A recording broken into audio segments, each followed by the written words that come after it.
रहे हैं वो आज क्षमा पे है। क्षमा सब जगह पे है, क्षमा किसी न किसी रूप में हर जगह पे मनाया जाता है। तो क्यों क्षमा मांगते हैं वो हम थोड़ा देखते हैं। तो सबसे पहले फॉरगिव, क्योंकि नाम ही है क्या है, फॉरगिवनेस, फॉरगिव, FORGIVE। तो इससे हम थोड़ा देखने की कोशिश करते हैं कि फॉरगिव से हमको क्या क्या मिलता है। तो सबसे पहले एफ, एफ फॉर क्या है, एफ फॉर फॉरगेट। फॉरगेट मतलब ही क्या हो जाता है, for getting a lot, forget a lot, कि मतलब आदमी जितना भूलता है उतना उसको मिलता है। वो भूलेगा नहीं तो उसको मिलेगा भी नहीं। आज प्रॉब्लम क्या हो गया है कि व्यक्ति मेमोराइज करना तो सीखने की कोशिश करता है, पर भूलने की कोशिश नहीं करता है, भुलाने की कोशिश नहीं करता है। मेमोराइज तो कर लेता है या मेमोराइज करने की कोशिश करता है, या उसके अंदर कम से कम एक पीड़ा होती है कि मुझे याद करना चाहिए ज्यादा से ज्यादा चीजें। पर जब भूलने की बात आती है तो भूलने की कोई विद्या नहीं है कि कैसे चीजों को भुलाया जाए। तो प्रॉब्लम ये हो रही है, लोग बोलते हैं कि मुझे याद नहीं रहता है। पर आप ये देखो, अगर कोई भी व्यक्ति को जैसे ही किसी के साथ झगड़ा होता है तो सबसे पहले वो क्या करता है, पुरानी बातें याद करता है। तूने मेरे साथ ऐसा किया था, तूने मेरे साथ वैसा किया था, अरे मैं ऐसा नहीं करता तो मैं कितना आगे बढ़ जाता, अरे वो कहाँ बीच में मुझे मिल गया, मेरा पूरा जीवन खत्म कर दिया। तो हम अक्सर क्या करते हैं, पास्ट में रहते हैं, और वो पास्ट की बातें हम कहते हैं कि हम भुला चुके हैं। ये उसका प्रूफ है कि जब भी उस व्यक्ति के साथ, जो भी व्यक्ति है, आपके दिमाग में जो भी लोग होंगे, कभी भी आपका उनके साथ झगड़ा होगा तो सबसे पहले आप क्या करोगे, अच्छी चीजों को भी आप क्या करोगे, ऐसे रिवर्स कर दोगे कि उसको नेगेटिव रूप में बता दोगे, उसकी नेगेटिव इमेज बना दोगे आपके दिमाग में। वो कब हो पाएगी, जब उसकी पास्ट की एक एक घटना आपके दिमाग में रजिस्टर्ड है, तभी आप वो कर पाओगे, नहीं तो कैसे कर पाओगे। तो पास्ट को भुलाना बड़ा कठिन काम है। उसलिए आप देखो, कोई भी व्यक्ति जब बीमार होता है ना, मानसिक रूप में, तो उसको सबसे पहले क्या करते हैं, कहाँ ले जाते हैं उसको, डॉक्टर के पास। डॉक्टर में भी कौन सा डॉक्टर होता है, मेंटल। मेंटल डॉक्टर नहीं बोलेंगे, मेंटल तो थोड़ा सा नेगेटिव वर्ड हो जाएगा, मतलब वो मेंटल है या साइको। अब वो एक टाइम था जब लोग उसको गलत रूप में लेते थे कि ये मेंटल हो गया है, ये साइको हो गया है, साइकेट्रिस्ट के पास जाना मतलब ये साइको है। पर अभी आज थोड़ा सा लोगों का अच्छा एक अडेप्टेबिलिटी आई है, लोगों के अंदर एक रिसेप्टिविटी आई है कि भाई थेरेपी जैसी भी कोई चीज होती है, मेंटल थेरेपी भी लेनी चाहिए और साइकेट्रिस्ट के पास भी जाना चाहिए, साइकोलॉजिस्ट के पास भी जाना चाहिए। Neuro doctor. तो ये न्यूरो तो थोड़ा अलग हो गया, वो वापस हार्डवेयर वाला हो गया, ये सॉफ्टवेयर से रिलेटेड हो गया। तो मेन बात ये है कि लोगों के अंदर एक अच्छी जागरूकता आई है कि लोग साइकेट्रिस्ट साइकोलॉजिस्ट के पास भी जाने से हिचकिचाते नहीं हैं। आजकल मैंने तो कितने बच्चे देखे, छोटे छोटे बच्चे जो काउंसलर्स के पास जाते हैं, या तो फ्यूचर के लिए कि भाई कौन सी कैरियर में जाना चाहिए, या फिर लाइफ से रिलेटेड कुछ प्रॉब्लम्स होती है, पढ़ाई नहीं हो रही है जो भी है, तो उसके अलग अलग थेरेपी लेते हैं। अब आप ये देखें कि हमारे टाइम में तो मुझे याद है कि काउंसलर और ये सब चीजें ऐसी थी कि मतलब लोग नेगेटिव रूप में देखते थे कि इसको कोई मेंटल इश्यू है, मेंटल प्रॉब्लम है, इसलिए इधर जा रहा है उधर जा रहा है। पर आज एक अवेयरनेस अच्छी आई है। पर मुख्य बात यह है कि आप जब साइकेट्रिस्ट के पास जाते हो, ये जो भी काउंसलर के पास जाते हो, तो वो करता क्या है, क्या करता है आखिरकार। साइकेट्रिस्ट के पास भी जाते हो तो वो आपके पास्ट की हिस्ट्री चेक करता है, लाइफस्टाइल पूछ लेता है। लाइफ स्टाइल पूछता है, थोड़ा पास्ट पूछता है कि भाई तुम्हारा चाइल्डहुड कैसा रहा था, तुम्हारा पास्ट कैसा रहा था, एडल्टहुड कैसा रहा था, कौन सी घटनाएं ऐसी है, आपको याद है तो ठीक है, आप ऐसे बता देते हो तो वो आप रिलीज फील करते हो, आपको अच्छा लगता है। और नहीं तो वो क्या करता है, हिप्नोटाइज करता है, हिप्नोटाइज करके आपको ले जाता है। और जो भी ऐसे कोई ट्रॉमेटिक इंसिडेंट्स हुए हैं, चाहे वो चाइल्डहुड के हैं या चाहे कोई भी समय के हैं, उस इंसिडेंट्स को वो क्या कोशिश करता है, जानने की कोशिश करता है और हील करने की कोशिश करता है। और फिर जैसे ही वो प्रेजेंट में आता है वो एकदम लाइट फील करता है, एकदम अच्छा फील करता है। तो इसने क्या किया, उसने उन घटनाओं को रिलीज किया, एक तरह से समाप्त किया, फॉरगेट भी किया। तब जाकर के आप उससे उबर आए और आपका जो लोड था वो कम हुआ।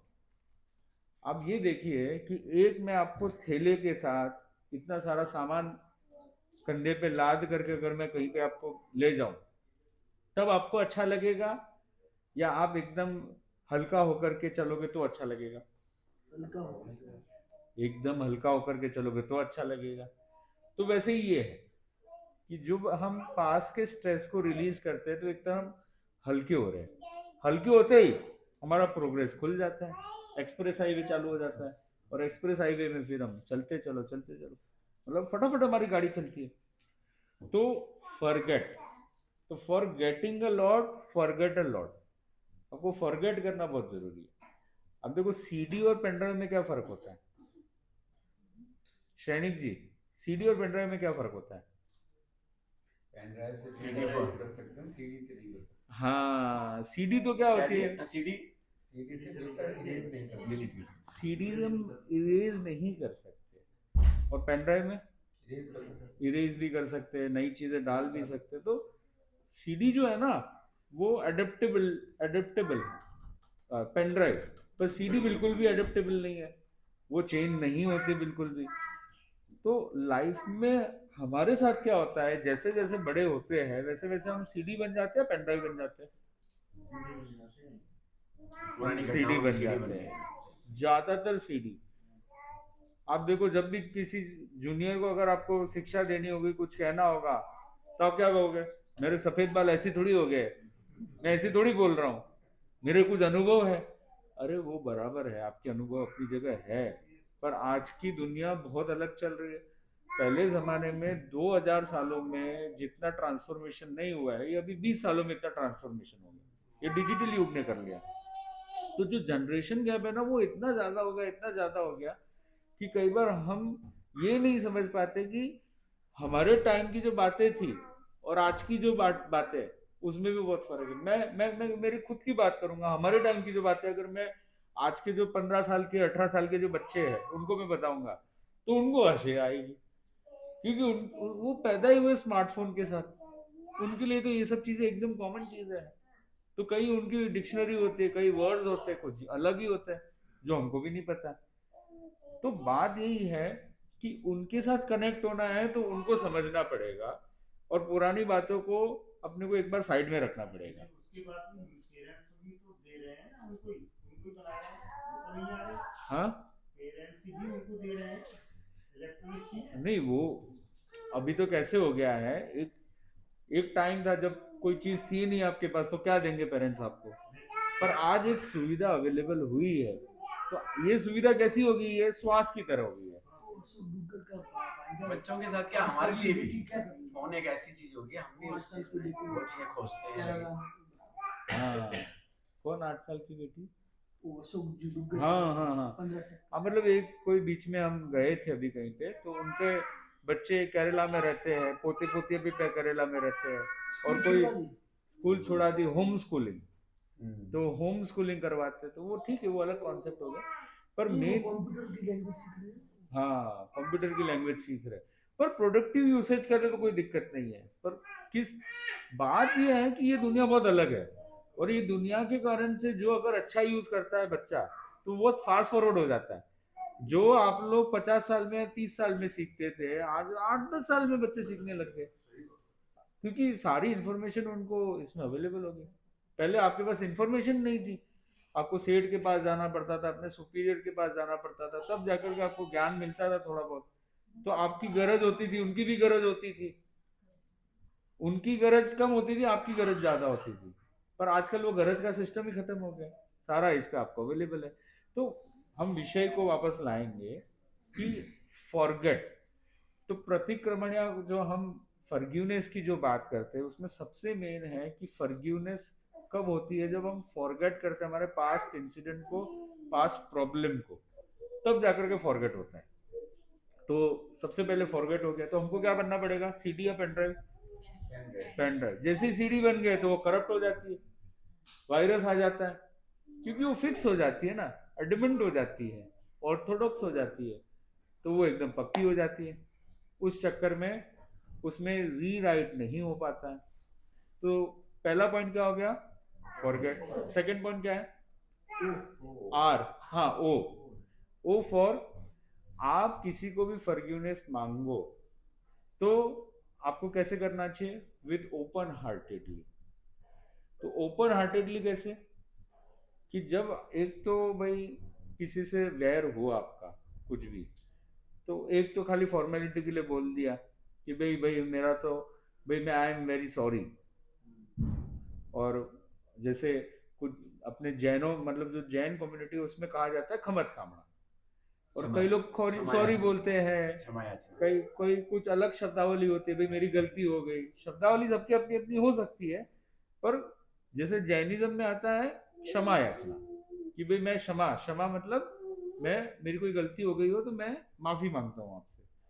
तो आप ये देखिए कि माफी किससे मांगनी चाहिए, जिसके साथ लेन देन का काम पड़ा है उससे मांगनी चाहिए, या जिसके साथ कभी लेन देन का काम पड़ा ही नहीं उससे मांगनी चाहिए, किससे मांगनी चाहिए, दोनों से ही मांगनी चाहिए, दोनों से मांगनी चाहिए। पर हम करते क्या एक्चुअल में, हम अक्सर किससे मांगते हैं, जिससे काम नहीं पड़ा है ना उससे मांगते हैं, जो पराये है, जिससे बहुत कम काम पड़ता है, या जिससे हमेशा हेल्दी रिलेशन है, उनसे मांगते हैं, जिससे मतलब होता है आगे कोई काम निकालना है। हाँ एकदम बराबर बोला। पर जिसके साथ अनहेल्दी रिलेशन है, चाहे ये ज्यादातर किसके साथ होता है, हमारे जो नियर एंड डियर वंस होते हैं ना उनके साथ होता है, जो हमारे एकदम निकटतम है, जिनको हमने टू बी ग्रांटेड ले लिया, भाई ये खाना बनाएंगे ये तो इसका काम है, ड्यूटी है, ये बिजनेस करेंगे ये तो इनकी, व्यापार करना तो इनका बचपन का ही वो है, तो ये कोई हमारे लिए थोड़ी कर रहे हैं, कर रहे हैं उनके लिए, परिवार को संभालने के लिए। पर परिवार में एक सोच ये भी हो सकती है कि ये तो इनका काम है भरण पोषण करना, कौन सा तो बड़ा कर रहे हो ड्यूटी। तो मेन बात है जब हम ये टू बी ग्रांटेड ले लेते हैं ना, माँ है तो बोले बच्चों को संभालेगी, उसका काम ही ये है। तो हम देख रहे वंदना जी है, सब बोले बच्चों को पूरा एकदम पूरा भाग दौड़ में संभालना करना, तो अभी उन्होंने ले लिया तो वो भी हेल्प कर रहे हैं उनको। तो मेन बात ये है कि हम कई चीजों को टू बी ग्रांटेड ले लेते हैं, और टू बी ग्रांटेड लेने से क्या हो जाता है, जब हम ये एक्सेप्ट कर लेते हैं कि ये तो इनका काम ही है, तो फिर हम हमारे अंदर जो ग्रेटिट्यूड की भावना होती है वो क्या हो जाती है, चली जाती है। जब ग्रेटिट्यूड नहीं आता है, जब हम थैंकफुलनेस करना भूल जाते हैं कि भाई आपने आज खाना बनाया तो बहुत धन्यवाद।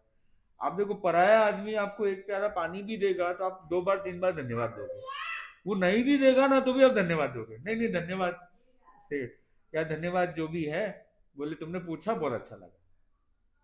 पर अपना आदमी है वो आपको इतना आवभगत कर रहा है तो भी आप कभी धन्यवाद देते हो? आपकी बात नहीं, मैं जनरल बात बोल रहा हूँ, आप लोग तो बड़े अच्छे लोग, नियरेस्ट में आप ये चीज को एसेस कर रहे हो कि भाई आप जहाँ जिसको 24 घंटा जीते हो जिसके साथ है, वो ऐसे चैरिटी करके कितना आ जाएगा बाहर से, और उसकी खुद के एम्प्लॉयज को इतना पूरा कस निकालता है, उसको कभी देता नहीं है। क्यों? क्योंकि बोले आज दिया तो रोज मांगेगा मेरे से, कल भी मांगेगा, परसों भी मांगेगा। तो ये हमने देखा है, ये बहुत जगह देखा है कि वो बाहर ऐसे करोड़ों का चैरिटी कर लेगा, पर वो अंदर अंदर जो खुद के एम्प्लॉय है, खुद के लोग हैं, जब उनको जरूरत पड़ रही है समय पर, तब उनको वो देता नहीं है। तो मेन बात ये है कि हमने टू बी ग्रांटेड ले लिया हर चीज को, हमारे आसपास का जो इकोसिस्टम है वही सबसे मेन है, और उसी से सबसे ज्यादा काम बढ़ रहा है, और उसी को अगर आप खुश नहीं रख पाए तो फिर क्षमा याचना किस बात की, सॉरी किस बात की, क्योंकि आप अपने आसपास वालों को ही खुश नहीं रख पा रहे। तो सबसे पहले अगर क्षमा याचना या फॉरगिवनेस करना या सॉरी बोलना है तो किसको बोलना चाहिए, आसपास वालों को। जब आसपास वालों को बोलोगे तभी आप आगे बढ़ोगे। तो जब हमारे आसपास वाले होंगे हमारे पास, तभी तो आप जीवन में बनोगे कुछ खास, तभी जीवन रहेगा हमेशा आपका बिंदास, नहीं तो रहोगे हमेशा जीवन भर उदास। और कुछ भी बोलोगे आसपास वालों को तो लगेगा कि ये करता है फिजूल की बकवास। तो लोगों के हृदय में करना है, अपने आसपास वालों के हृदय में करना अगर आपको जीवन में वास, हृदय में करना है वास, तो फिर उसके लिए क्या करना पड़ेगा? सॉरी बोलना जरूरी है। ग्रेटिट्यूड की भावना होनी चाहिए आपके पास, कृतज्ञता। कृतज्ञता, थैंकफुलनेस। तो थैंकफुल कि जो भी मुझे मिल रहा है, मैं I am very much thankful to you. तो मैं तो ये बोलता हूँ कि मैं बोलूंगा कितना भी, पर आखिरकार तो एग्जीक्यूशन आपको करना है ना। महाराज जी एक बात बताइए, जब पड़ोसी ज्यादा परेशान कर रहा हो वो अपन ना माने बात में सॉरी बोले तो और आला को आपने बहुत अच्छा क्वेश्चन रेज किया। हाँ, तो ये इसमें है। इसमें कैसे होता है, महसूस होता है आदमी को इसका, फिर आदमी कैसे सोच अपनी बदले। परेशान ज्यादा करता है ना। और परेशान करे तो सॉरी बोल घरों लड़ जाए। नहीं नहीं, अभी मेरी बात सुनो, मेरी बात सुनो। इसका एक फॉर्मूला है, वो है सैंडविच फॉर्मूला। कि कभी भी कोई ऐसा परेशान करता है, अगर आप सीधा उसको डांटोगे, फटकार लगाओगे, बोलोगे, सीधा ही बोलोगे, तो वो क्या करेगा? अब सेंसिबल बात करो। वो अगर मजबूत आदमी होगा ना, तो वो और ज्यादा करेगा। बोले तूने मुझे रोका है, ठीक है मैं और करूंगा, देखते चलो किसमें कितना है दम। अच्छा चलो हम बोल देते सॉरी तो हमारी परिवार में तो मेरी मेरी बात सुनिए, मेरी बात सुनिए। तो आपने एक पिक्चर तो देखी है, कौन सी पिक्चर है? बहुत फेमस पिक्चर है। नहीं नहीं, ये तो बहुत फेमस। उदाहरण के लिए बता रहे हैं। नहीं नहीं, उससे पहले भी, ये तो हमारे टाइम की है, मतलब हमने भी कभी संसार में थे तो देखी थी। मुन्ना भाई एमबीबीएस, अच्छा। पता है ना? तो उसमें क्या होता था? जादू की जप्पी से पहले वो कुछ पहले करता था। क्या करता था वो? सॉरी बोलता वो तो करता ही था, पर पहले वो सॉरी तो ठीक है, पहले वो उसको प्रेज करता था कि आप इतना अच्छा काम हो। झाड़ू वाले को क्या बोला? बहुत इतने सालों से लगे हुए, आपके कारण से कितना। नहीं, हक बाद में आ रहा है, पर पहले प्रेज तो करे। खाली हक करने चले जाएंगे तो बोले क्या है भाई, पागल है क्या? वो भगा देगा आपको। तो पहले तो आप उसको हक क्यों कर रहे हो, वो तो उसको रीजन तो बताना पड़ेगा। तो पहले आप प्रेज करते हो कि भाई नहीं, तू बहुत अच्छा काम कर रहा है, इतने सालों से कर रहा है, मैं बहुत अप्रिशिएट करता हूँ, तुम्हारे कारण से ही इतना साफ रहता है, जर्म्स नहीं आते, इन्फेक्शन नहीं होता है, पेशेंट सेफ रहते हैं, तो तुम्हारा तो बहुत बड़ा कंट्रीब्यूशन है इस पूरे हॉस्पिटल को। उसको कितना अच्छा लगा, बस अच्छा लगा। और ये रियल है, ये चीज होती भी, आप प्रैक्टिकल करो, आप देखोगे रियलिटी में भी ये चीज होगी। रामधारी सिंह दिनकर की एक कविता है, क्षमा क्यों करी। हाँ क्षमा सो बुद्धि उस भुजंग को जिसके पास करण हो। हाँ, उसका क्या जो दंत हीन विष रहित करण। अरे क्या बात। तो क्षमा भी नहीं शोभा देती है जिसकी, अगर मेरे पास शक्ति है तब मैं किसी को क्षमा कर रहा हूँ तो उसका अर्थ है। सही बात है। अगर मैं हूँ ही नहीं है तो क्या क्षमा करूंगा? हाँ, तो आप तो हो, नहीं, अब विशिष्ट तो हो ना। नहीं, नहीं हो विशिष्ट, तो क्षमा नहीं करोगे मतलब? मैं विशिष्ट नहीं हूँ, क्षमा मानता चलूंगा सबको। मतलब मैं तो ये मानता हूँ कि गांधी जी थे ना, वो कोई गुंडे नहीं थे ना, कोई वो ऐसे थे कि वो कोई आयरन मैन थे या सुपरमैन थे, ऐसे कोई थे क्या ऐसे कोई? पर उन्होंने इतना बड़ा एक संदेश दिया क्षमा का। चाहे नेल्सन मंडेला देख लो, मार्टिन लूथर किंग देख लो, तो ये जितने भी बड़े बड़े लोग थे, कोई ऐसे डॉन माफिया नहीं थे। चौधरी साहब एक बात है, ये सिंपल लोग थे। किसी से तो सक्षम हो, कोई ना कोई ऐसा है जो आपसे थोड़ा सा कमतर है, मतलब वो आप उस एंगल से कम उस स्थिति में, वो दोहे तो अगर अपनी उसपे दुनिया में ऊपर है। गांधी जी मैं क्या बोल रहा हूँ, ये दोहे तो अपनी दुनिया में है, दोहे को हम लिटरल नहीं ले सकते कि भाई हम सांप बनेंगे फिर हम क्षमा मांगेंगे। क्षमा संभव पहले ही। हाँ, Gandhi ji, Nelson Mandela, Martin Luther की अगर हम बात करें तो उनके पास आम आदमी से बहुत ज्यादा बल था। नहीं नहीं, ऐसा मैं क्या बोल रहा हूँ, वो पब्लिक का बल था, पर वो वायलेंस का बल नहीं था। पब्लिक का बल नहीं था, उनके पास पहला पुरुषार्थ था अपना, दिमाग था अपना, हाँ, वो ठीक है, पुरुषार्थ का बल था, वो ठीक है। और पर बल दो प्रकार के होते हैं। एक तो अहिंसा का बल होता है, अहिंसा का बल तो त्याग का होता है, तपस्या का होता है, ये बल होता है। और एक बल होता है जो आप गुंडागर्दी करते हैं, गलत चीजें करते हैं, एक बल वो होता है। ना तो गुंडा से कोई क्षमा चाहता है, ना उसको कोई क्षमा करता है, और हाँ, ना वो किसी से क्षमा मांग सकता है। हाँ हाँ, क्षमा लेना और देना दोनों ही उसका है जो विनीत हो। पहले विनीत होना पड़ेगा। एकदम बात सही है। तो अगर हम इन महापुरुषों की बात कर रहे हैं, गांधी जी, मार्टिन लूथर और नेल्सन मंडेला, इनके पास सबसे पहला बल था, पुरुषार्थ था, तब इन्होंने क्षमा किया। सही बात है। और जिसके पास है ही नहीं कुछ, वो क्या क्षमा करेगा किसी को? पर मैं क्या बोलता हूँ, महान लोग भी सामान्य ही थे, सामान्य से ही महान बने। ऐसा नहीं है कि वो बचपन से ही वो एकदम महान बन करके आए थे और कुछ करने के लिए आए थे। महान कौन बनता है? जो जितनी ज्यादा गलती करता है वो उतना महान बनता है। सिंपल सा फॉर्मूला महान बनने का। जितने ज्यादा अटेम्प्ट करता है, जितने ज्यादा फेलियर करता है, उतनी पॉसिबिलिटी उसकी जीतने की ज्यादा हो जाती है। एक व्यक्ति है, उसकी पॉसिबिलिटी जीतने की 70% है पर उसने अटेम्प्ट ही नहीं किया लाइफ में। एक व्यक्ति है, उसकी 30% है पर उसने अटेम्प्ट इतने कर लिए, करोड़ में अटेम्प्ट कर लिए कि वो जीत गया और वो कहां से कहां पहुंच गया। तो महात्मा गांधी की भी अगर पास देखेंगे तो कोई इतना कोई वो नहीं था कि बहुत बचपन से बहुत इंटेलिजेंट थे, जीनियस थे। ना आइंस्टाइन का कुछ ऐसा था, ना ये कोई इलॉन मस्क जैसे जो है उनका कुछ ऐसा था। सब वैसे ही थे, सामान्य व्यक्ति। पर एक प्रयास एक विशिष्ट किया उन लोगों ने, तो वो महान बन गए। तो कभी आप ये मत सोचना कि मैं कोई कम हूँ, आप भी जबरदस्त हो। बराबर भारतीय ना? संस्कृति में तो बाप सा शास्त्र और शस्त्र हाँ, दोनों एक साथ रहते हैं, लेकिन आपको अपनी सोच है कि आपको किस समय किस चीज की उपयोगिता है। सही बात। दोनों धर्म संगत है। हाँ। कोई कहते हैं जी शस्त्र धर्म संगत नहीं है, हाँ। ये भी है। शास्त्र और शस्त्र दोनों धर्म संगत है, स्थिति के अनुकूल और आपके विचारों के अनुकूल। आप शस्त्र का कहाँ प्रयोग करते हो वो धर्म संगत हो सकता है, वो अधर्म संगत भी हो सकता है। वैसे ही शास्त्र है। तो अभी महाराज अगर शास्त्र की चिंतन कर रहे हैं तो ये नहीं कि आप शस्त्र छोड़ दें, आपको अपनी विजडम से, हमारा जो भारतीय परंपरा में दोनों का विशेष महत्व है, दोनों का विशेष महत्व है और दोनों धर्म संगत है ना बाप साहब? शास्त्र और शस्त्र दोनों धर्म संगत है। कोई ये कहते कि शस्त्र रखना अधर्म है, नहीं। हमारी संस्कृति में सिखाया गया है कि आप शास्त्र और शस्त्र, तो ये इस तरह शास्त्र का चिंतन हो रहा है। ये नहीं है कि शस्त्र आप छोड़ दें, ये आपको विशेष स्थिति के अनुसार, विशेष समय के अनुसार, आपके उसके उद्देश्य के अनुसार वो धर्म संगत या आपका अधर्म संगत। किसी चीज को अनकंडीशनल नहीं ले सकते, आपको उस स्थिति के अनुकूलता के साथ आपको उपयोग करना। एक मिनट, हमारे यहाँ ऐसा ही काम कर लो मतलब में एक हमारे यहाँ टीचर है, हमारे साथ ही छोटे से, वो हम मास्टर ट्रेनर में वो वैसे हैं, प्राइमरी टीचर है तो टीचर ही है। हम उनसे बोल रहे हैं लेकिन उनसे गलती हो गई, तो एक बड़ा सा हमसे जो कह रहा है, क्या कह रहा है, तुम सॉरी करना है, सारा काम बिगाड़ दिया, वो वहाँ पे चढ़ बैठो।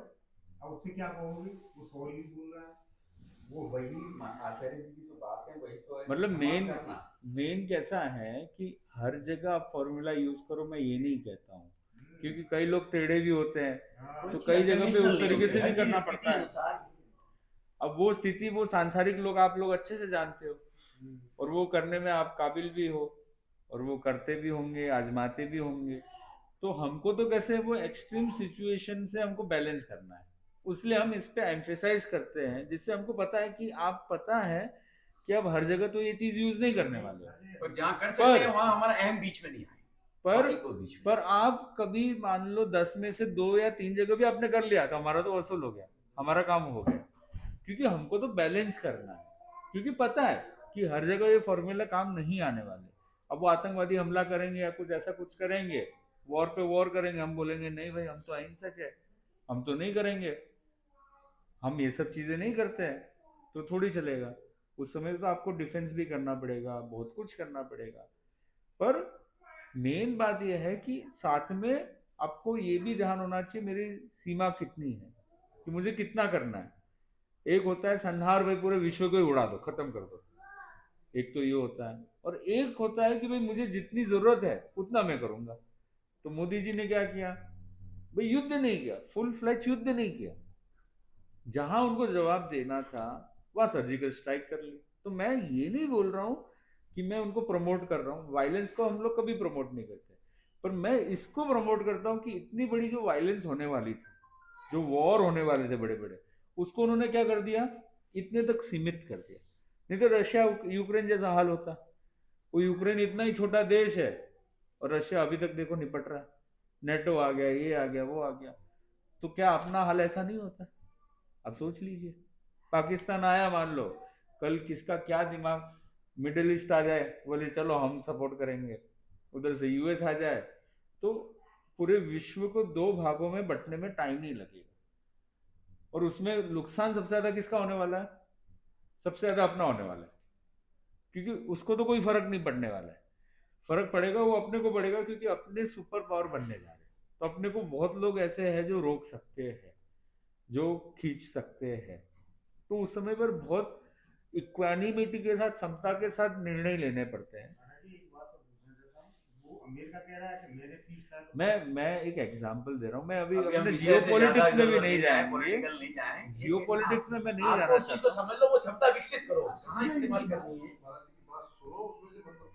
है कि कैसा, हाँ, कैसा आपको उपयोग कहाँ करना है, वो आपके विषय की बात है।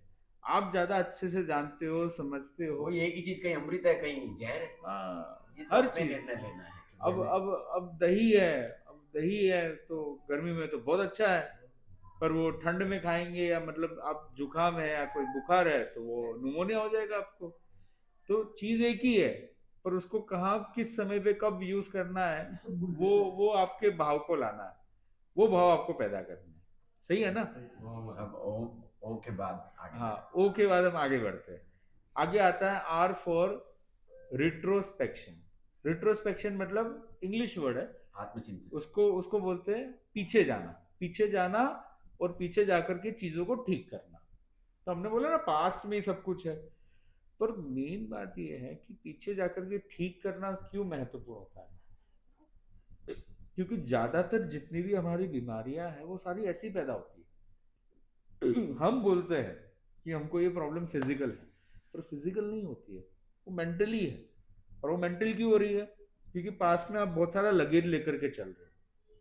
तो ऐसी ही एक बहुत अच्छी पुस्तक है, you can heal your life.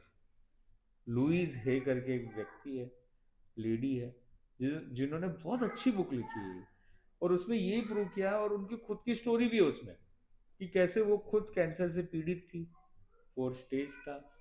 और उस समय पर जब डॉक्टर ने ये कह दिया कि तुम्हारे पास 3 महीने हैं खाली। अब आप ये सोचिए कि जब डॉक्टर कोई बोल देता है ऐसा, तो क्या उसके अंदर वो आशा जगती है? बहुत मुश्किल है। वो तो सरेंडर हो जाएंगे, जीना चालू कर देंगे कि भाई मैं कैसे अच्छे से अच्छे जी सकूं अभी, क्योंकि मेरे पास अंतिम अंतिम समय। पर उसने अपने आप को बदला। उसने सोचा नहीं, मैं तो प्रयास करूंगी। उसने क्या किया, वो जो भी है उसका जो पास्ट था, पास्ट में उसके साथ बहुत अनहोनियां हुई थी, रेप भी हुआ था, एब्यूसिव बिहेवियर भी हुआ था, उसके साथ कभी किसी ने अच्छा बर्ताव नहीं किया था जब वो बचपन की बात थी। तो वो लोगों के प्रति बहुत ग्रंथियां पड़ी हुई थी उसके अंदर, कि ये वो ऐसे है, वो ऐसे है। अब आप देखो, वो जो अंदर ग्रजेस होते हैं ना, ग्रजेस, जो वैर भाव होते हैं, जो नेगेटिविटी होती है, जो टॉक्सिसिटी होती है, वो सामने वाले को कितना फर्क करे नहीं करे वो पता नहीं, पर आपको तो जरूर बिगाड़ देगा वो। और वो ही ग्रजेस के कारण से उसको वो कैंसर जैसी बीमारी थी। पर जैसे ही उसने वो रिलीज किया, जैसे ही क्षमा याचना किया, जैसे ही सॉरी बोला, फॉरगिव किया, वैसे आप देखो उसकी जो कैंसर की प्रॉब्लम थी वो एकदम ठीक हो गई। 4 स्टेज कैंसर। फिर उसके मन में एक ऐसी एक भावना आई कि जो चीज मैंने देखी है, मैं जितने भी कैंसर के पेशेंट्स हैं या वर्ल्ड में जो भी लोगों की जितनी भी बीमारियां हैं, चाहे एस्थमेटिक बीमारी हो, न्यूमोनिया हो, जो भी बीमारी, सबको मैं इलाज दूं और वर्कशॉप करूं। तो 20 साल 30 साल तक उसने वर्कशॉप ही वर्कशॉप किए। फिर जाकर के पुस्तक लिखी, जब लोगों की डिमांड आई कि आपके इतने अच्छे अनुभव है, इसको किताब में आपको अच्छे से डालने चाहिए, तो उसने वो बुक लिखी, you can heal your life. और उस बुक में उन्होंने पूरा अच्छे से बताया हुआ है कि आपकी ये बीमारी तो आपको ये थॉट रखना चाहिए, ये बीमारी तो ये थॉट रखना चाहिए। तो वो जो थॉट रखते हैं लोग एकदम ठीक हो जाते हैं, और वो वर्ल्ड फेमस हो गई। और डॉक्टर्स भी उस बुक को प्रिस्क्राइब करते हैं या उस चीज को प्रिस्क्राइब करते हैं। और इसी को हम, कोई लोग ऑटो सजेशन बोलते हैं, कई लोग उसको प्लेसिबो इफेक्ट बोलते हैं, कई साइंस की भाषा में माइंड ओवर मैटर भी बोलते हैं। तो भाषा थोड़ी थोड़ी अलग हो सकती है, पर मुख्य तौर पे बात अगर देखें तो वो था रिट्रोस्पेक्शन, कि जब वो पास्ट में गए, पास्ट में जाकर के क्षमा याचना की, माफी मांगी, उससे कचरा किसका साफ हुआ? खुद का हुआ। अब कचरा आपके पास होगा तो बदबू कौन मारेगा? सामने वाला बदबू मारेगा या आप खुद बदबू मारोगे? खुद ही मारोगे। पर लोग नहीं समझते हैं, दिमाग में भरी पड़ी होती है चीजें उनके। महावीर स्वामी ने भी वो जो विश्वनाथ था, हाँ। तो वहां पर मिच्छा में विक्रम करवाया, तो उसका पूर्व जन्म याद आया, ने वो भी पॉजिटिविटी बन गई। तो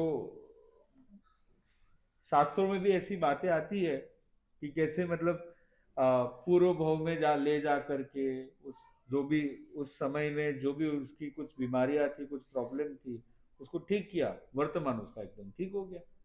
तो हम लोग भी पास्ट लाइफ करवाते हैं, तो हमने करीब करीब 1000 केस स्टडीज किए हैं। तो उसमें हम लोगों ने भी ये काफ़ी अच्छे प्रयोग किए, क्योंकि देखो थियोरेटिकली तो मैं आपको समझा रहा हूँ, पर हमने एट द सेम टाइम हमने प्रैक्टिकल भी बहुत किया है इसका, और हम तो आए दिन करते रहते हैं प्रैक्टिकल। तो कभी किसी की स्मृति सभा, मतलब शोक सभा होती है ना, जब लोग कोई चले जाते हैं, तब भी हम ये चीज़ करवाते हैं कि कई लोगों का क्या वाइंड अप रहना करना रह गया, किसी के प्रति जो भी चला गया ना, उसके प्रति अंदर मन ही मन कुछ ना कुछ दबा हुआ है। तो हम ये चीज ये प्रयोग करवाते कि कैसे उन लोगों को शांति मिले, और उनके प्रति जो भी मेरे अंदर कोई वैर भाव था, कटु भाव था, वो शांत हो जाए। और मैं ये कह रहा था पास्ट लाइफ में भी हम ले जाते हैं, और पास्ट लाइफ में ले जा करके उनकी पास्ट में उनके साथ जो भी ऐसे कुछ इंसिडेंट हुए थे, किसी के प्रति वैर भाव थे, किसी के प्रति जो भी संघर्ष में या कोई ट्रॉमा, कोई भी नेगेटिविटी, तो उसको हम रिलीज करते हैं।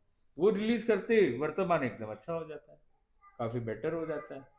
और वर्तमान में कई ऐसे लोग होते हैं जो हर्डल पैदा करते हैं, जो आपके इस जीवन में आपने सब कुछ उसके लिए अच्छा किया, पर तो भी वो हमेशा नेगेटिव रूप में देखता है।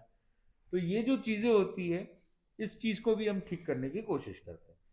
तो मैं ये बता रहा था कि रिट्रोस्पेक्शन मतलब, रिट्रो मतलब पीछे जाना इंग्लिश में, इंस्पेक्शन मतलब अपने आप को देखना और समझना, तो इसको बोलते हैं रिट्रोस्पेक्शन। कुछ लोग तो ऐसे होते हैं जो कि सामने वाले की हर बात को भविष्य में भूल जाते हैं, और कुछ लोगों की ब्लड ऐसा होता है जो भूलता ही नहीं है। हमारे यहाँ कहते हैं जैसे ठाकुर लोग होते हैं, हमारे यहाँ ठाकुर 100 साल की दुश्मनी को भी याद रखता है। हाँ। और गुजर जो है वो दुश्मनी को तुरंत भूल जाता है। माना जी कुछ ब्लड में भी होता है भूलने को या ना भूलना, ऐसा कुछ। सांप भी होते हैं ना, सांप और कौवे, ये दोनों की ये विशेषता है। कौवे भी देखो, कौवों की क्या विशेषता होती है मैं आपको बताता हूँ। ये साइंटिफिकली प्रूवन है, मैं ये जो पूछ रहा हूँ ना बता रहा हूँ, कौवों का तो एकदम प्रूवन है साइंटिफिकली। कौवों के बारे में ये आता है कि एक कौवा के साथ कोई भी घटना दुर्घटना हुई, मान लो लेट से एक फलाना चंजी ने की, जो भी एक व्यक्ति ने की, उसके पंख काट दिया, जो भी किया, अब वो जो कौवा होता है वो बच गया मान लो, और वो मिला जब अपने दूसरे कौवे के साथ। अब उसने क्या किया पता नहीं, उनकी क्या भाषा होती है, क्या कोड होता है, कुछ पता नहीं है, पर भले दूसरे कौवों ने उस व्यक्ति को नहीं देखा है, तो भी उनके दिमाग में उसकी इमेज आ जाती है, और वो जब भी उस व्यक्ति को वो लोग देखते हैं कहीं पे भी, तो सीधा हमला करते हैं। और खाली ऐसा नहीं है कि उसकी जनरेशन वाले कौवे, उसकी जो नेक्स्ट जनरेशन वाले कौवे भी आते हैं ना, उसको भी वो इमेजेस ट्रांसफर करते हैं कि 20 साल बाद भी अगर वो व्यक्ति आता है ना, तो वो कौवे आएंगे, उसको मारेंगे, चोंच लगाएंगे, कुछ ना कुछ करेंगे। तो ये साइंटिफिकली प्रूवन है कि कौवों की ये विशेषता होती है कि वो किसी को भी भूलते नहीं, उसको बोलते हैं वेंजियंस इंग्लिश में। वैसे महाराज जानवर में भगवान ने कुछ विशेषता दी हुई है, मतलब हर जानवर की मैं नहीं बोलूंगा, वैसे नहीं, कुछ पर जानवरों ये में कोई कौवों चीजें की हैं ना, तो ये बहुत विशेषता है। कौवे जो है ना इसके लिए फेमस है, उनका इसके लिए third sense प्रसिद्ध जो है। विलक्षण। सांप के बारे में भी सुना है, पर सांप के बारे में साइंटिफिक रिसर्च कभी नहीं देखी हमने। मैं गलत नहीं मानता हूँ, सही होगा सांप के विषय में भी, पर ये तो साइंटिफिक रिसर्च आप गूगल में भी देखोगे, यूट्यूब में देखोगे ना, तो मिल जाएगी आपको, बहुत वीडियोस है। कौवे को बोलते हैं ना चतुर चाल, तो वो उसके ऊपर भी रिसर्च पूरा हुआ है कि वो चतुर क्यों है। तो वो जो अपने को पुरानी कहानियां सुनाई जाती थी ना, वो पत्थर डाल करके पानी ऊपर लाता है, करता है, तो रियलिटी में ये चीज होती है उसकी। तो वो तो उससे भी आगे ऐसे कई सारे इंसिडेंट आते हैं। अखरोट होते हैं ना, अखरोट, तो कौवे क्या करते हैं, जैसे ही रेड लाइट हुआ वो क्या करेंगे, जो रोड होगा ना, वो जेब्रा क्रॉसिंग, वो जेब्रा क्रॉसिंग में अखरोट रख देंगे, और जैसे ही ग्रीन लाइट होगी गाड़ी जाएगी, वो अखरोट टूटेगा, जैसे अखरोट टूटेगा वापस जब रेड लाइट होगी तभी वो जाएगा जेब्रा क्रॉसिंग के बाद और वो अखरोट खाएगा। तो ये तो बहुत सारे इंसिडेंट है। तो मैं बोल रहा हूँ कि उनकी भी एक अपनी है जो भी है। साथ का क्या है, पर ये तो मैं बता रहा था कि अ, ये जो विषय इसलिए चल पड़ा कि भाई किसी किसी की ऐसी होती है, इसको बोलते हैं संज्ञा। संज्ञा मतलब इंस्टिंक्ट, किसी के इंस्टिंक्ट ही ऐसे होते हैं। इंस्टिंक्ट मतलब समझ में आ गया, किसी कोई कोई थोड़ा भुक्खड़ ज्यादा होता है, भुक्खड़ मतलब खाना ज्यादा भाता है, उसको खाना चाहिए, पूरे दिन खाना चाहिए रहता है। अब वो उसका बाय नेचर हो, क्या करे, उसका तो कोई ऑप्शन नहीं है। ब्लड से भी कुछ रिलेटेड है। हाँ मतलब हाँ, उसी ये को वो skin ब्लड related से है। ज्यादा इंस्टिंक्ट बोलते हैं उसको, ये इसके इंस्टिंक्ट है। किसी को डर बहुत लगता है, हर चीज में डरता है वो, ये हो जाएगा तो वो हो जाएगा तो। कई होते हैं एकदम निडर होते हैं, पर वो डर वो क्यों है, वो भय संज्ञा, एक आहार संज्ञा, एक भय संज्ञा, फिर अलग अलग ऐसी संज्ञाएं होती है। वो उसको ट्रेड्स एंड इंस्टिंक्ट्स में हम गिनेंगे कि उसके ट्रेड्स एंड इंस्टिंक्ट ही ऐसे है कि उसको वो करने पे मजबूर करता है। तो हम बात कर रहे थे, किस पे चल रहे थे, आर फॉर रेट्रोस्पेक्ट। रिट्रोस्पेक्शन। क्या है R for retrospection, G for garbage. जैसे मैंने बोला ना कि गार्बेज आप अपने पास रख रहे हो तो बदबू किसके आएगी, घर में अगर कचरा है तो आप क्या करोगे, नहीं कचरा थोड़ी निकालोगे, ऐसे ही रखे हुए घर में मेरे को रहना है भाई, मैं क्यों इतना मेहनत करूं, कचरा तो अच्छा रहेगा ना।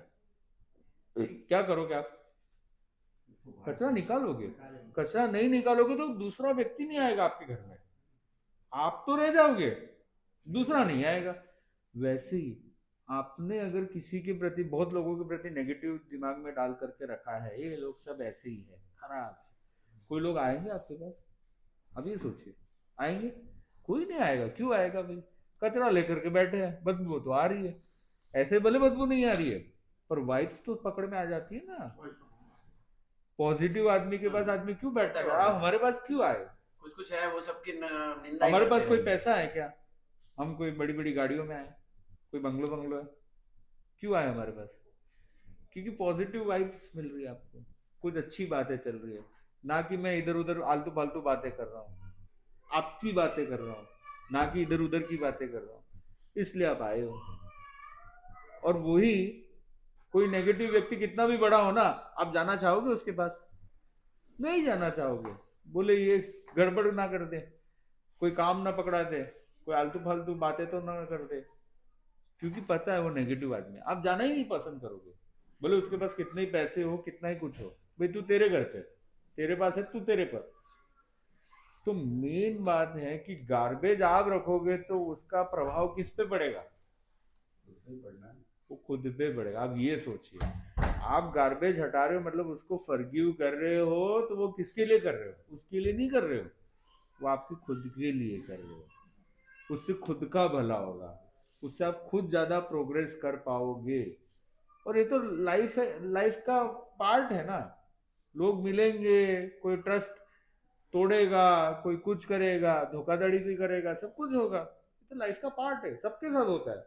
अब महापुरुषों की देख लो, जितने भी महापुरुष हैं उनके साथ तो बहुत ज्यादा हुआ है, आपके साथ तो जीवन में कुछ नहीं हुआ है, उनके साथ इतना हुआ है, पर उनकी सबसे बड़ी विशेषता क्या थी, वो महापुरुष क्यों बने, सहन किया। सहन किया, और उन्होंने टू बी ग्रांटेड भी लिया हुआ था कि भाई ये चीज होने वाली है, आई एम प्रिपेयर्ड, और लेसन लो, फेलियर हुआ, लेसन लो और आगे बढ़ो। तो उनकी सबसे बड़ी जो कैपेबिलिटी थी वो बाउंस बैक की थी, तो वापस खड़े हो जाते, वापस खड़े हो जाते, आगे बढ़ जाते। अपने जो, चाहे सनातन धर्म की बात करें, हम अक्सर, हमारे साथ कुछ भी बुरा होता है हम क्या बोलते हैं, ठीक है ना, मेरे कोई कर्मों का कोई लेन देन होगा, कोई पिछले भाव का कुछ होगा, हम बोलते हैं ना ऐसे, जैसी हरी इच्छा जैसी ठाकुर की चाह। हाँ, उसलिए देखो अपने आगे बढ़ जाते तुरंत।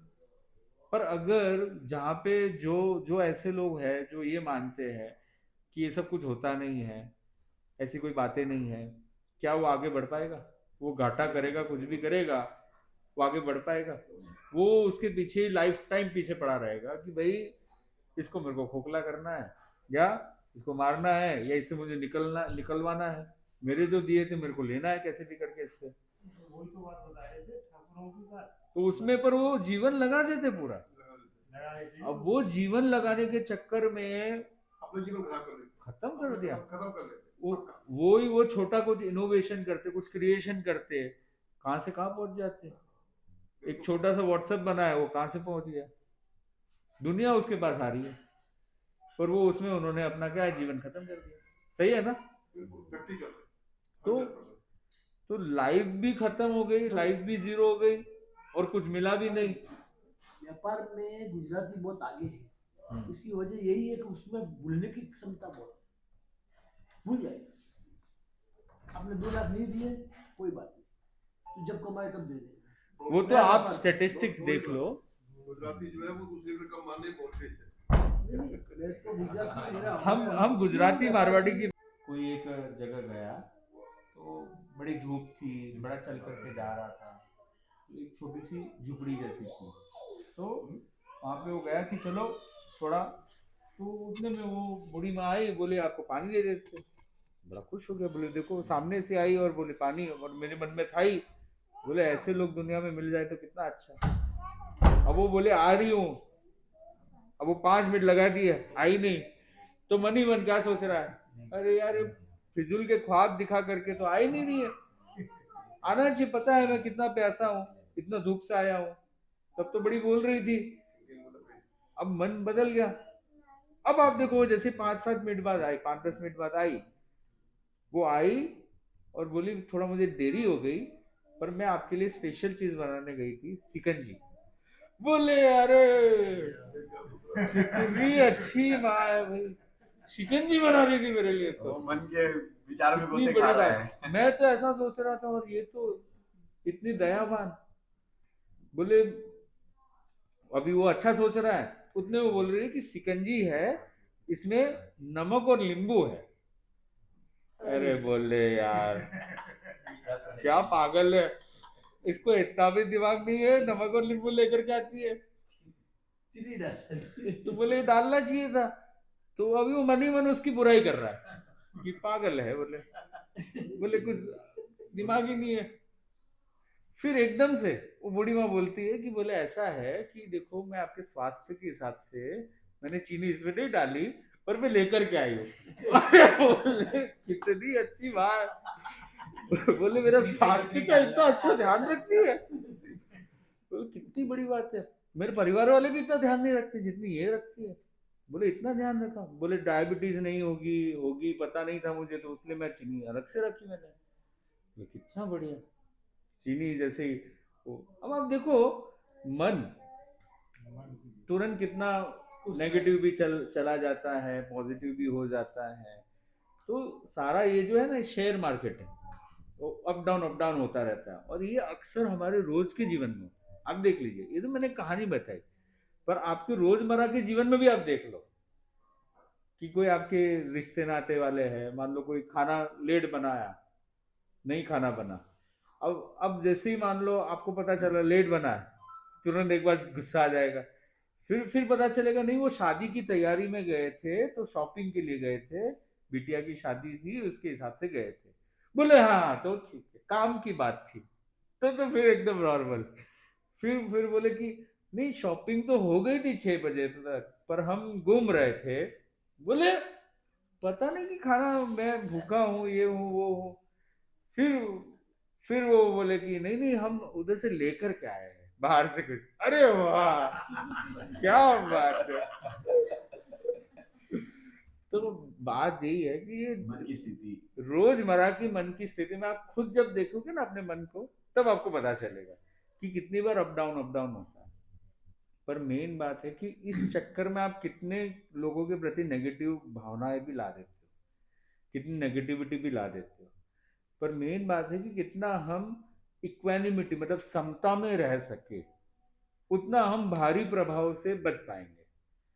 तो आई से क्या हो गया, आई कि हम सबसे पहले अगर सॉरी बोलना चाहे या थैंक थैंक गिविंग करना चाहेंगे तो किसको करना चाहिए? स्वयं को। खुद को, कि भाई thankful to I myself and sorry to I myself. तो कभी प्रेज भी करना है तो खुद को प्रेज करना है। अरे वाह, कीजिए सब लोग। अरे वाह, तुमने बहुत जबरदस्त काम किया है, आज तक मेरा साथ निभाया है। ये एहसास कम करते हैं कई बार ना, यही बात सही।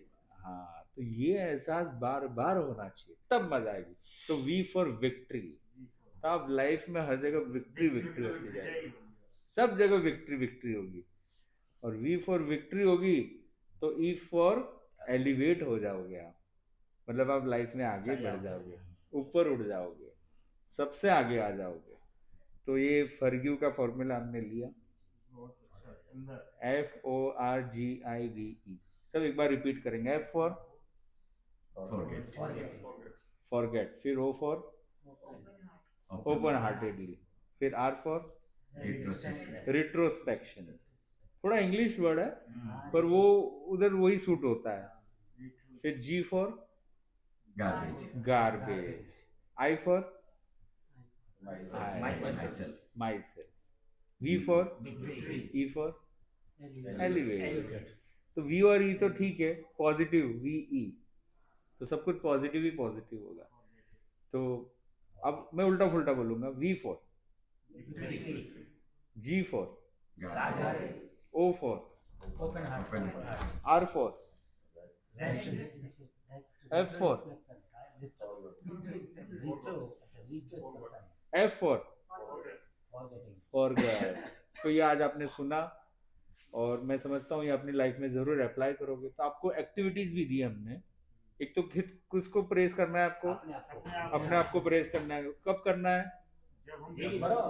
रोज करना है, रोज रात को सोने से पहले करना है कि आज तुमने बहुत जबरदस्त काम किया है। अगर ये नहीं हो, जैसे किसी के प्रति हमारे अंदर नेगेटिव थिंकिंग ये है कि वो आदमी हमारे साथ गलत करता है हमेशा, हाँ। उसकी भी नेगेटिव थिंकिंग माइंड में बन गई और वो कंटिन्यूअस फिर वही नेगेटिविटी हमारे साथ गलत काम कर रहा है, हम जो सोच रहे हैं उसको उल्टा कर रहा है वो, तो वो नेगेटिविटी वो कैसे दूर हो? तो उसमें ये है कि उसमें मैं एक स्टोरी मैंने बताई नहीं आपको, पर मैं ठीक है महाराज से भी हम सुनना चाहेंगे, पर हम नेक्स्ट टाइम कभी रखेंगे। एक स्टोरी थी अच्छी वाली, तो वो उससे आपको थोड़ा नहीं आप कृपा करो। नहीं हो गया है समय के साथ हाँ। चलना बहुत तो अब हम मुनीश जी को भी सुनना चाहेंगे, पर ये जो चीज आपने सुनी है आपको 3 लोगों को शेयर करनी है। कितने लोगों को? 3 दिन में 3 लोगों को शेयर करनी है। हो सकेगा? अपने घर में जो करेंगे जाके सीधा। हाँ बिल्कुल, बहुत अच्छा है, पर मेरे जितना मत खींचना, शॉर्ट में कंप्लीट करना, 5 से 10 मिनट। अब हम मुनीश्री को सुनना चाहेंगे, तो आपके जो प्रश्न है ना वो मुनीश्री आंसर देंगे। चीजों को हर एक आदमी महाराज जी समझने की कोशिश नहीं करेगा, वो अपने दिमाग मैं आपसे अपना जीवन का बताता हूँ। मैं बहुत साल हो गए सुधांशु जी महाराज को सुन रहा था। हाँ। तो उनकी एक बात जो मैंने जीवन में धारण करी, उन्होंने कहा कि आप जब भोजन करते हो तो घर पे बात करके कृतज्ञता के रूप में जिसने आपको भोजन ये परोसा है या भेजा है, उस पे आप उसको जो कृतज्ञता व्यक्त जरूर करो, वो उसकी हकदार है। तो ये मैंने जीवन में थोड़ा सा मुझे लगा, इतनी छू गई मेरे को बात कि यार हमने तो कभी थैंक्स किया ही नहीं है। घर वाली घर खाना बनाएगी या जो भी बनाएंगे अपने खाते हैं तो ग्रांटेड ले लें। अब मैंने आदत में डाला है कि मैं फोन करता हूँ जब भी मैं खाना खाने बैठता हूँ, तो मैं घर पे फोन करता हूँ, क्या हाल है, खाना खा लिया तुमने यार। मतलब एक छोटी सी बात है, लेकिन ये मतलब कोई चीज धारणा में, मतलब कहाँ से आपको कोई चीज बात कैसी निकल जाए और आपको दिल को छू जाए। एक बात अब मैं बताऊं, बात में दिल को छू गई। खुद को क्षमा करते हैं क्या? हम खुद के साथ कितना अत्याचार करते हैं, पूरे दिन रगड़ते रहते हैं। क्यों ललित जी? कभी फैक्ट्री में रगड़ना, कभी उधर वो रगड़ना, मतलब कितना अपने ऊपर लोड देते हैं, कितना स्ट्रेस इकट्ठा करते हैं। तो मतलब आप खुद के ऊपर भी कितना प्रेशर कर रहे हो। तो कभी आपने खुद को प्रेस करने की कोशिश की? कंपैरिजन करते रहते, अरे यार वो तो देखो इतनी छोटी उम्र में, मेरी जितनी उम्र में वो तो क्रिस्टियानो रोनाल्डो बन गया, वो ये बन गया, तो देखो इतना पैसा उसके पास आ गए। तो इस चक्कर में हम खुद को कितनी बार अपनी नजरों में गिराते नहीं गिराते। बोले मैं तो इधर का इधर ही रह गया। आजकल सोशल मीडिया ऐसी दुनिया हो गई है कि आपको सब कुछ पता चल जाता है, सब ओपन हो गया है। और इससे जेलेसी भी बढ़ रही है, कंपैरिजन भी बढ़ रहा है, घोड़ा होड़ भी बढ़ रही है। और उसमें आप सबसे मेन दिक्कत क्या हो रही है, सुखी होना भूल गए आप, क्योंकि आप घोड़ा होड़ में लगे हुए। आपको कंपैरिजन करना तो पूरा करो ना भाई। आपको वो बताया कि उसको कितनी बीमारी है, मुकेश अंबानी को क्या क्या प्रॉब्लम है, श्रीमान उसको रात को कितनी दवाइयां लेनी पड़ती नींद के लिए, नींद भी नहीं आती चैन की, कितना टेंशन रहता है, इतना इकट्ठा तो कर दिया, इसको संभालेगा कैसे, उसको बढ़िया कितनों से कमतर हूँ वो दिमाग में आता है। इसलिए क्या करना चाहिए हमेशा, इसका एक प्रैक्टिकल मैं आपको इलाज बताता हूँ। सबसे बेस्ट प्रैक्टिकल इलाज इसका यही है कि आप ऐसे लोगों के बीच में जाओ जो आपसे नीचे वाले हैं, जैसे जो प्रज्ञा चक्षु लोग हैं, अपंग लोग हैं, अनाथ आश्रम है, उनको माता पिता नहीं मिले, उनको ना दोस्त मिले, कोई कोई ऐसा सहारा नहीं मिला, वो देखो कैसे रह रहे, जिसके आँख कान नाक या हाथ नहीं है, शरीर भी पूरा मिला, ये भी भगवान की कृपा है। लोगों की तो हाँ। इतनी लाचारी है। तो जब आप उन लोगों के बीच में जाओगे तब आपको पता चलेगा मेरे पास कितना सब कुछ है, पर मैं ऐसा ही समझता हूँ हर बार कि मेरे पास कुछ भी नहीं है। तब आपको लगेगा, एहसास होगा कि भाई नहीं, मैंने अपने पर कितना अत्याचार किया। जब आप ऐसे लोगों के बीच में जाओ कि मैं कितना सुखी हूँ, वो चाहे कि बर्थडे बनाए, चलो कुछ ऐसे लोगों के बीच में जिनको सही में जरूरत है, और उनको कुछ थोड़ा, उनको भी कुछ अच्छा मिल जाएगा, और उससे आपको भी ग्रेटफुलनेस महसूस होगी कि मैं कितना ग्रेट हूँ। गॉड गिफ्ट है ये किसी के कहने से नहीं आती, ये गॉड गिफ्ट होती है बात। ये आपने समझा दिया, मैं समझदार हूँ, मुझ पर गॉड गिफ्ट है तो समझ जाऊंगा मैं, और ये लाख बका कर कुछ नहीं समझ लेती यार बात। रानी वो ज्ञानी थी, ज्ञानी बड़े करे ज्ञान की बात। इसलिए मैं क्या करता हूँ कि हमारी कोशिश ये रहती है कि इसमें जितने स्टैटिस्टिक्स डाल दे, डेटा डाल दे, रिसर्च डाल दे, कुछ ऑथेंटिक जो प्रूवन फैक्ट्स एंड फिगर्स है वो डाल दे, बुक्स डाल दे, तो उससे क्या हो जाता है, लोगों की और श्रद्धा बढ़ जाती है। क्योंकि वो जब वो चीज पढ़ोगे, मान लो मैंने एक बुक रिफर की, तो अगर आपकी इंटरेस्ट आया और आपने पढ़ी, आप 50 को और बताओगे। और इस पे तो डॉक्यूमेंट्री भी है, सब कुछ